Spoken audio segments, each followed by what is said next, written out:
Les positions, le ton que nous avons utilisé depuis ces derniers mois autour des élections sont fondées non pas sur des couleurs de parti, mais sur des couleurs de programme. C'est vrai, on dit peu importe le chat du moment qu'il attrape des souris. Il y a une couleur qui nous plaît mieux que les autres, c'est vrai. Mais cette couleur, c'est la couleur de l'entreprise. Et c'est celle-là, évidemment, qu'on veut soutenir. Ils ont choisi une communication effrénée avant les dernières élections législatives en proposant un mémorandum et des mesures fortes pour la Wallonie. Il est maintenant l'heure du bilan pour l'Union wallonne des entreprises. Jean-François Héris, son président, nous livre ses attentes et inquiétudes de la prochaine formation gouvernementale, plus communément appelée la suédoise. On constate clairement que la reprise économique est présente aux États-Unis, mais est-ce que ça va avoir un impact important sur la reprise économique en Europe? C'est encore une interrogation. Un zoom sur la Belgique, la question principale, c'est évidemment ce que va donner la suédoise. Est-ce qu'elle va naître? Sera-t-elle séduisante? En tout cas, son programme.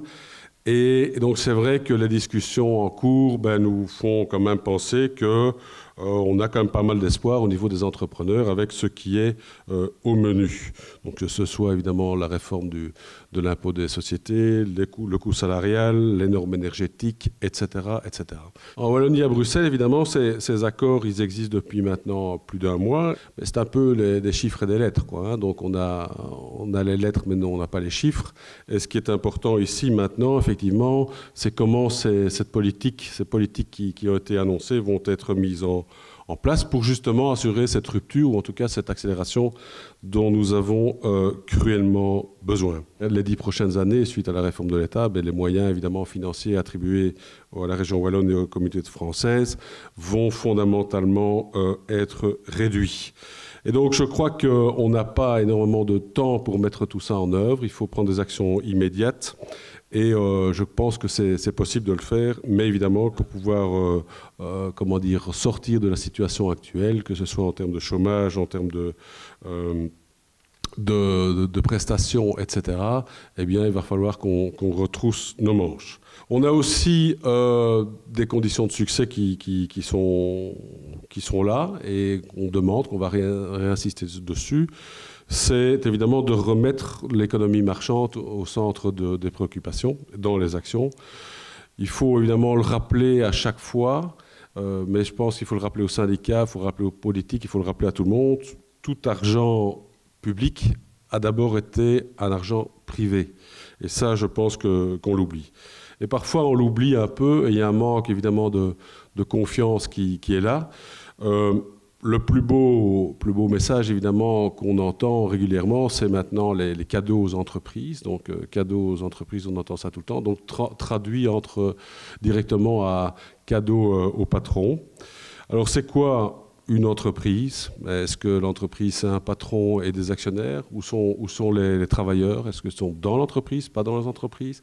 Quand on entend les syndicats dire que les travailleurs participent à la création de richesse de l'entreprise, personnellement, je suis tout à fait d'accord. Mais alors, c'est à l'intérieur de l'entreprise. Et donc, au lieu de parler de cadeaux au patronat ou au patron, c'est plutôt support nécessaire à l'entreprise. Et quand on voit notamment, je n'ai pris que celui-là, mais les déclarations du ministre de l'économie de la région bruxelloise, Didier Gossuin, eh bien, on n'est pas très rassuré, malgré tous les chiffres qui sont annoncés par le Bureau du Plan ou la Banque nationale, qui ne sont pas, comme vous savez, stipendiés par l'Union wallonne des entreprises. Donc, avec la création de 30 000 à 50 000 emplois, si on baisse le coût du travail.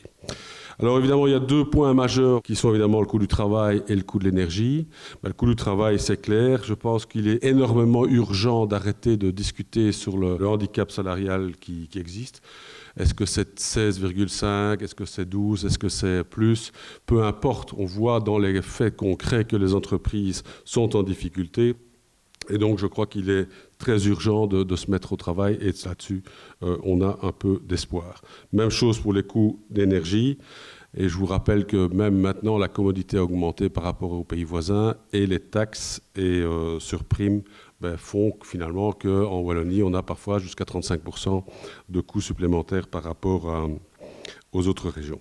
Dernier point, Évidemment, c'est l'action. On a dit qu'on devait maintenant se mettre clairement à l'action et choisir nos priorités. Donc, c'est ce qui a été fait ici. Il y a un domaine, évidemment, qui est particulièrement important, c'est celui de l'enseignement. Mais je crois que c'est essentiel d'éviter de nouveau les tables rondes, les assises, les états généraux, les grenelles, peu importe comment on les appelle. Il faut se mettre à l'action. Et là, effectivement, les entreprises vont devoir aussi se mettre, je veux dire, à l'action elles-mêmes et délivrer finalement ce qu'on a demandé depuis si longtemps.